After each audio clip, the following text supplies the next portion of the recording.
ناظرین السلام علیکم، سیاست کی خبروں میں آپ سب کا استقبال ہے۔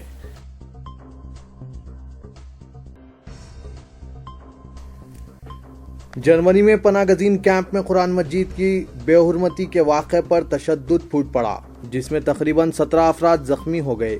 جرمنی کو پہلے ہی جاریہ سال 8 لاکھ پناہ گزینوں سے نمٹنے کا مسئلہ درپیش ہے۔ مقامی پولیس کے مطابق پرہجوم پناہ گاہ میں تشدد اس وقت پھوٹ پڑا جب ایک شخص نے قرآن مجید کی بے حرمتی کی اور اس کے صفحات پھاڑ دیے۔ اس شخص کا تعلق افغانستان سے بتایا گیا ہے۔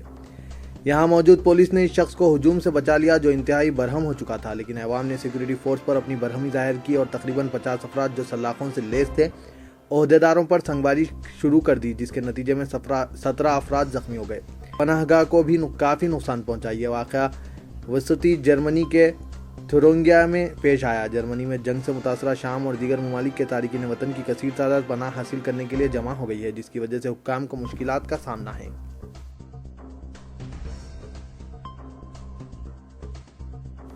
پیاز کی ہول سیل قیمتوں میں آج زبردست اضافہ ہوا ہے۔ یہ قیمتیں 2 سالہ ریکارڈ کو توڑتے ہوئے اس سے متجاوز کر گئی ہے۔ ہول سیل مارکیٹ میں فی کنٹل پیاز کی قیمت 4900 روپے ہے۔ ناسک کی ہول سیل مارکیٹ کو ملک کا سب سے بڑا مرکز سمجھا جاتا ہے، جہاں پر فی کنٹل 400 روپے کا اضافہ ہوا ہے۔ سرکاری ڈاٹا کے مطابق ہول سیل قیمتوں پر پیاز کی فروخت 4500 روپے فی کنٹل تھی، جس میں اچانک 400 روپے کا اضافہ ہو گیا ہے۔ اس مارکیٹ میں یہ قیمتیں 2 سال کے دوران اعظم ترین سمجھی جا رہی ہے۔ پیاز کی کاشت میں تاخیر کے باعث اس کی سربراہی میں کمی آئی ہے۔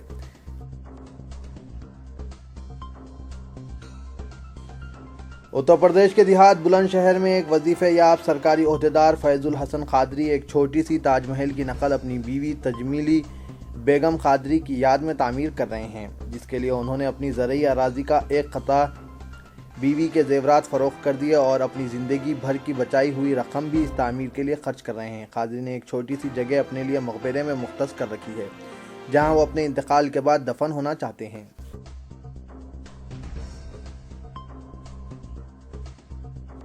مرکزی وزیر ایم وینکیا نائیڈو نے آج کانگریس کو شدید تنقیدوں کا نشانہ بنایا، جو نریندر مودی کو سیاہ وزیر اعظم قرار دے رہے ہیں۔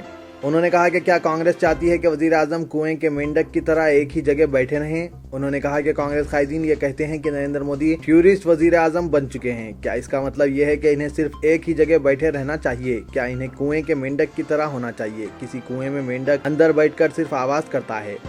لوک سبھا میں کانگریس لیڈر ملکارجن کھڑگے نے کل نریندر مودی کو سیاہ وزیر اعظم سے تعبیر کرتے ہوئے کہا تھا کہ ان کے پاس بیرونی ممالک میں تقریروں کے لیے وقت ہے، لیکن پارلیمنٹ میں شرکت کے لیے وقت نہیں۔ وینکیا نائیڈو نے کہا کہ گزشتہ سال جب این ڈی اے کو اقتدار حاصل ہوا، اس وقت ملک کئی مسائل جیسے کمزور معاشی ترقی، روپے کی قدر میں گراوٹ اور مالیاتی خسارے سے دوچار تھا، اور مسابقت میں اسے دیگر ممالک کی صف میں لانے کے لیے ایسا کرنا ضروری ہے۔ انہوں نے کہا کہ ہمارے ملک کو دنیا کے دیگر ممالک کی صف میں لایا جانا ضروری ہے۔ ہمارا ملک اس وقت جب ہم نے اقتدار حاصل کیا کافی پیچھے تھا۔ دنیا آگے بڑھ رہی تھی اور ہمارا ملک پیچھے جا رہا تھا۔ معاشی ترقی معکوس ہو گئی تھی، روپے کی قدر گر گئی تھی۔ ہمیں اس حال میں اقتدار ملا جب مالیاتی خسارہ، تجارتی خسارہ، کرنٹ اکاؤنٹ خسارہ اور ان سب سے بڑھ کر بحیثیت مجموعی اعتماد کا خسارہ تھا۔ وینکیا نائیڈو نے کہا کہ مودی اس صورتحال کو درست بنا رہے ہیں اور اب حال یہ ہے کہ ایک سال میں شرح ترقی 4.5% سے بڑھ کر 7.5% ہو گئی ہے۔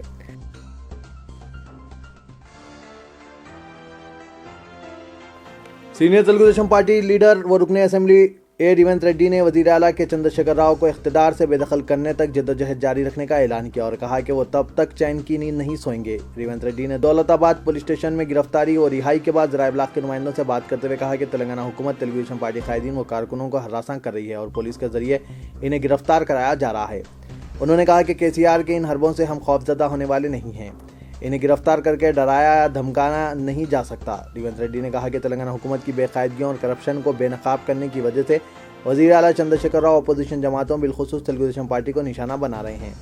انہوں نے حکومت پر شدید تنقید کرتے ہوئے کہا کہ کیا بنگارو تلنگانہ کا مطلب گھر گھر سستی شراب فراہم کرنا ہے۔ انہوں نے حکومت کی مخالف عوام پالیسیوں پر شدید تنقید کی اور کہا کہ تلگو دیشم اس کے خلاف جدوجہد جاری رکھے گی۔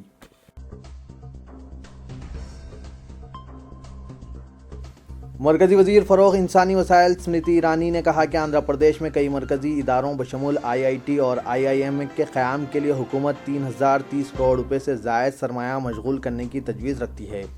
इन इदारों में IIT बमुकाम Tirupati, IIM बमुकाम Visakhapatnam, NIT बमुकाम Tadepalli गौड़म जिला मगरबी गोदावरी और Indian institute of science education and research शामिल है। स्मृति ईरानी ने कहा कि IIT Tirupati, Indian institute of science education and research और NIT ताड़ेपल्ली गौड़म में क्लासेस शुरू हो चुके हैं। आइंदा माह IIM विशाखापट्टनम में भी क्लासेस का आगाज़ हो जाएगा।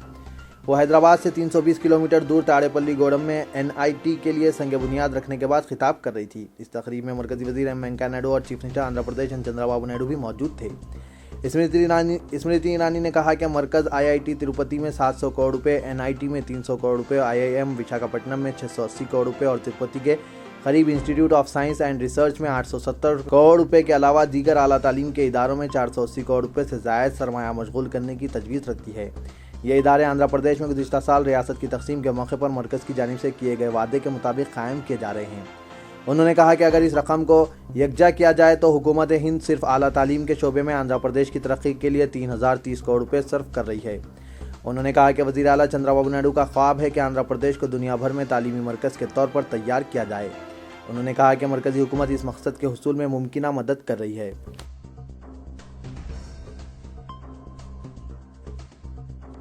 हज 2015 के लिए सेंट्रल हज कमेटी ने आज़मीन हज की रवानगी का शेड्यूल जारी कर दिया है। सेंट्रल हज कमेटी की वेबसाइट पर आज़मीन हज अपनी रवानगी और वापसी के प्रोग्राम की तफसीलात का मुशाहिदा कर सकते हैं। जारी साल 7 दिन में हैदराबाद से 16 फ़्लाइट रवाना हो रही हैं, जिनमें 4 दिन रोज़ाना 3 फ़्लाइट रवाना होंगी।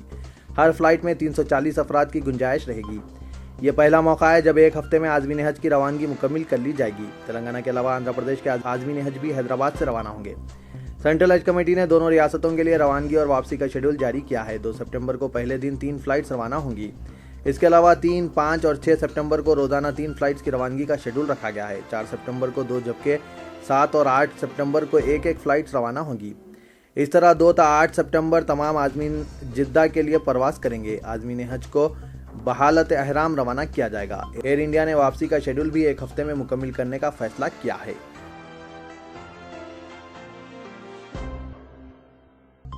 शहर के पौश इलाके जुबली हिल्स में आज रहजनों की टोली की अचानक फायरिंग से सनसनी फैल गई। टास्क फोर्स की कार्रवाई के दौरान रहजनों ने फायरिंग की, जिसमें L&T मेट्रो वर्क्स का मुलाजिम जख्मी हो गया। बॉस-उज़रा ने बताया कि कमिश्नर टास्क फोर्स को शहर में बैन रियासती टोली की मौजूदगी और बड़े पैमाने पर रहजनी की वारदात से मुतालिक इत्तला मिल चुकी थी। चुनांचे कर्नाटक से ताल्लुक़ रखने वाले रहजनों पर गुज़िश्ता 3 दिन से कड़ी नज़र रखी जा रही थी। रहजनों ने माधापुर में वाक़ बिग सी मोबाइल शोरूम के मैनेजर को रकम की मुंतकली के दौरान लूटने का मंसूबा तैयार किया था। वेस्ट जोन टीम के टास्क फोर्स इंस्पेक्टर एल राजा वेंकट रेड्डी सादा लिबास में मलबूस अपनी टीम के हमरा रहजनों का माधापुर से ताक़ुब कर रहे थे और रहजन जब जुबली हिल्स रोड नंबर 36 पहुंचे तो वहां इन्हें गिरफ्तार करने की कोशिश की गई, जिसके दौरान एक रहजन फ़हीम मिर्जा ने पुलिस पार्टी पर देसी साख्ता बंदूक से फायरिंग कर दी। फायरिंग की आवाज़ से मुकामी अफराद में दहशत फैल गई और इस वाक़े में L&T मेट्रो का मुलाजिम धर्मेंद्र जख्मी हो गया। इसके कंधे पर गोली लगी और इसे दवाखाना मुंतकिल किया गया। रहजनों की टोली की जानिब से मसरूफ़ तरीन इलाके में अचानक फायरिंग से शहर में सनसनी फैल गई और टास्क फोर्स ने फ़हीम मिर्ज़ा उर्फ अब्दुल्ला को मौका वारदात पर हिरासत में ले लिया, जबकि अब्दुल कादर वहां से फरार हो गया, लेकिन कुछ ही देर में इसे भी हिरासत में ले लिया गया।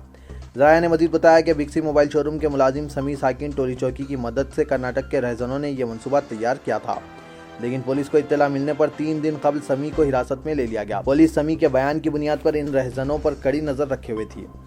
इन्हें गिरफ्तार करने के लिए टास्क फोर्स की खुसूसी टीम खुफिया ऑपरेशन अंजाम देने के लिए इन्हें रंगे हाथों गिरफ्तार करना चाहती थी। ज़राया ने बताया कि पुलिस को मुकामी मखबिर ने रहजनों के मंसूबे से आगाह किया। फायरिंग के वाक़े के बाद commissioner police Hyderabad M Mahender Reddy ने मुकामी वारदात पर पहुंचकर वहां का मुआयना किया। टास्क फोर्स ने इस वाक़े में मुलविस तमाम रहजनों को हिरासत में लेकर तफ्तीश का आगाज़ कर दिया है। साबिक़ कांस्टेबल अब्दुल कदीर की पेरोल मियाद में मजीद 1 माह की तौसी की गई है। Deputy chief minister Mohammed Mahmood Ali की नुमाइंदगी पर हुकूमत ने यह फैसला किया है और इस ज़िमन में अहकामात की नकल इनके फर्जन वक़ार महमूद के हवाले की। अब्दुल कदीर की दुख्तर की अनकरीब शादी मुकर्रर है और ख़ुद इनकी तबीयत नासाज है।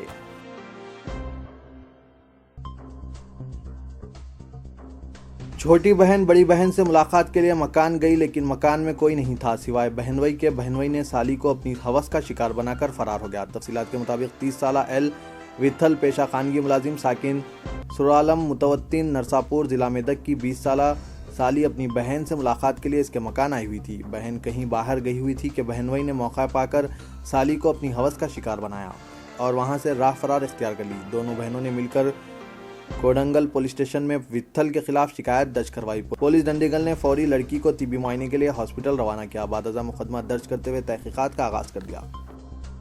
تو یہ تھا آج کا خبرنامہ، دیجیے اجازت، اللہ حافظ۔